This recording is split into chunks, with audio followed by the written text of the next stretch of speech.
গরম গরম ভাতের সাথে এত মজার একটা ভর্তা হলে এক প্লেটের জায়গায় 2 প্লেট ভাত খেয়ে নিলেও তৃপ্তি মিটবে না। তো আজকে আপনাদের সাথে ডিম ও আলু দিয়ে দারুণ মজার একটা ভর্তার রেসিপি শেয়ার করব। আর এই ভর্তা বানানোটাও খুব সহজ। ভর্তা তৈরি করার জন্য প্রথমে চুলায় একটা প্যান বসিয়ে প্যানটাতে পরিমাণ মতো সরিষার তেল দিয়ে দিলাম।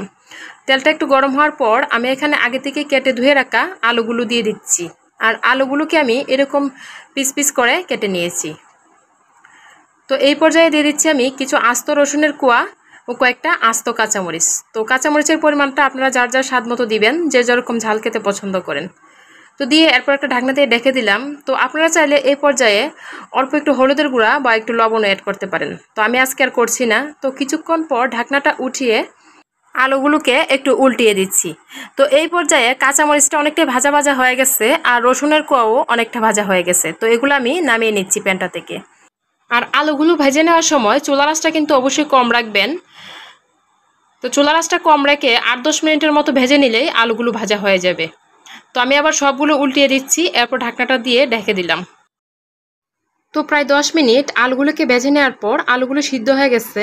এখন আমি আলুগুলোকে প্যানটা থেকে নামিয়ে নিচ্ছি। এখন আমি আগে থেকে সিদ্ধ করে রাখা ডিমগুলো ভেজে নিব। আর ডিমগুলোকেও আমি এরকম পিস পিস করে কেটে দিচ্ছি। আর দেখা যায় যে ডিমগুলো ভেজে এই ভর্তাটা বানালে ভর্তাটা খেতে বেশি ভালো লাগে। আর এমনিতে কাঁচা ডিমের একটা ফ্লেভার লাগে, কাঁচা ডিমের ফ্লেভারটা অনেকে আবার পছন্দ করে না, আমার কাছেও কিন্তু এত বেশি ভালো লাগে না। তো ডিমগুলো দিয়ে কিছুক্ষণ সময় ভেজে নেওয়ার পর ডিমের আরেকটা পাশ উল্টিয়ে দিচ্ছি। তো ডিমগুলোকে 3-4 মিনিট ভেজে নেওয়ার পর ডিমগুলো ভাজা হয়ে গেছে। এখন আমি ডিমগুলো প্যানটা থেকে নামিয়ে নিচ্ছি। তো এখন আমি ভর্তা তৈরি করার জন্য কিছু শুকনা মরিচ ভেজে নিব। তো শুকনা মরিচের পরিমাণটাও আপনারা যার যার পছন্দ মতো দিবেন, যে যেরকম ঝাল খেতে পছন্দ করেন আর কি। তো শুকনা মরিচগুলো ভাজা হয়ে গেছে। এখন আমি মরিচগুলোকে একটু লবণ দিয়ে ভেঙে নিব। তো ভেজে রাখা শুকনো মরিচগুলো মুচমুচে থাকা অবস্থায় ভেঙে নিচ্ছি। তো মরিচগুলোতে লবণ দেওয়া হয়ে গেছে। এখন আমি খুব ভালো করে মরিচগুলোকে ভেঙে নিচ্ছি। তো শুকনো মরিচটা গুঁড়া করা হয়ে গেছে। এখন আমি কাঁচা মরিচ ও রসুনটাও হাত দিয়ে ভেঙে নিচ্ছি।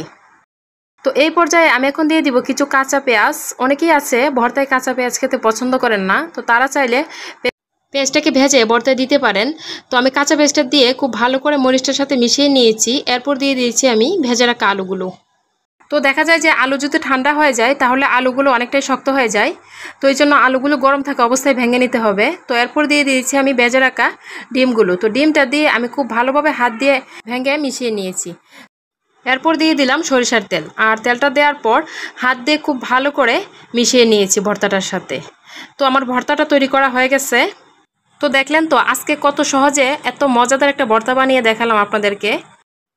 তো আশা করছি আজকের এই ভর্তার রেসিপিটি আপনাদের ভালো লেগেছে। আর রেসিপিটি যদি ভালো লাগে তাহলে পেজটাতে ফলো দিতে ভুলবেন না। তো আজকের ভিডিওটি এ পর্যন্তই। সবাই ভালো থাকবেন। আল্লাহ হাফেজ।